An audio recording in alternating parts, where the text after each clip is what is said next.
আপনি জাতগত Brazil supporter, অবশ্য club career আপনি রিয়াল মাদ্রিদ সাপোর্ট করবেন, এটাই স্বাভাবিক। অন্যদিকে আর্জেন্টিনা জাতগত সাপোর্টাররা বার্সেলোনা সাপোর্ট করবে, এটাও তাদের স্বাভাবিক। কিন্তু ওইটা যদি এল ক্লাসিকে 2-3 গোলে বার্সা জিতে যায়, রিয়াল মাদ্রিদ হেরে যায়, তখন পরিস্থিতিটা কেমন হবে? হালা মাদ্রিদ নাকি বিস্কা বার্সা? অবশ্য আমি কেন বলবো, আমি তো নিজেও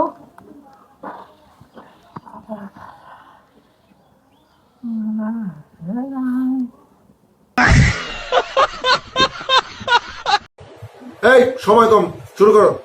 আসসালামু আলাইকুম, আশা করি সবাই ভালো আছেন। আমি অনেক বেশি ভালো আছি, কারণ কালকে বার্সেলোনা দিচ্ছি। অবশ্যই আর্জেন্টিনা সাপোর্টার, তাই হয়তো বেশি ভালো আছি, কিন্তু কথা ওটা না।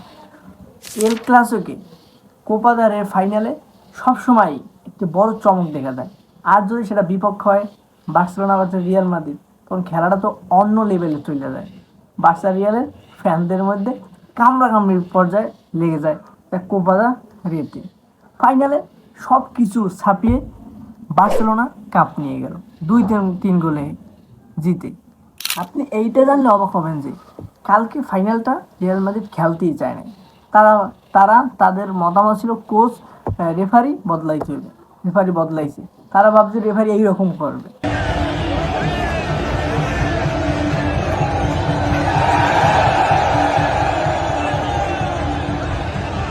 রেফারি কি এরকম করে? এটা তো ইডিয়েট ছিল মিয়া।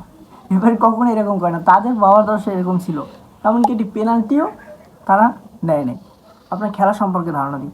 ফার্স্ট হাফে রিয়াল মাদ্রিদ যা খেলছে, তাতে রিয়াল মাদ্রিদ ফার্স্ট হাফই হেরে যাওয়ার কথা। সেকেন্ড হাফে ওই যেরকম আর্জেন্টিনা ভার্সেস ফ্রান্সের ফাইনালে গেছে, সেকেন্ড হাফের দিকে এমবাপ্পে খেলা উড়িয়ে নিয়েছে, এরকম রিয়াল মাদ্রিদ এরকম হয়েছিল। খেলতারো না, আমি উঠছি, আমি খেলা দেখাম, তারা তোরা ধরে রাখ, এটা গোল কইলাম না আমি দিব গোল, এটা দিছি আজকে জিতমু।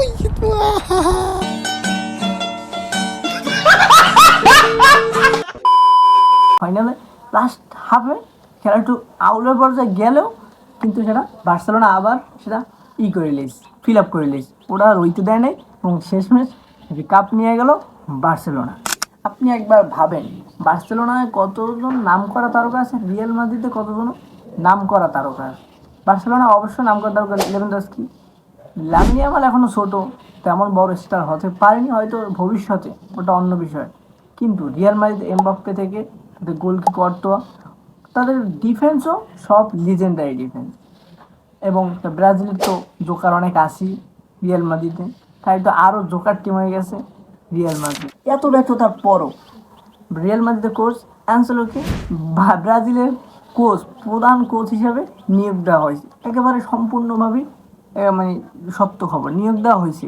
এত কিছু স্থাপনের পরও কীভাবে এই এক ব্রাজিল থেকে যদি যারা রিয়াল মাদ্রিদ যায়, এটাও এক জোকার টিম হয়ে যাবে। রিয়াল মাদ্রিদ থেকে ব্রাজিল আইলো, এটাও আরেক জোকার হয়ে যাবে। এই তো আজকে বার্সেলোনা সাপোর্টারদের এই অবস্থা। Visca, Catalunya, exactly.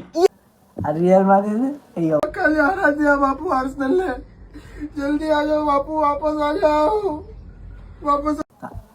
ওরা তো পারে, ওরা তো গ্যাঞ্জাম বাধাই দিয়ে যাচ্ছে। রুদিগার, ওদের ডিফেন্স রুদিগার তো গ্যাঞ্জাম বাধাই দিয়ে যাচ্ছে।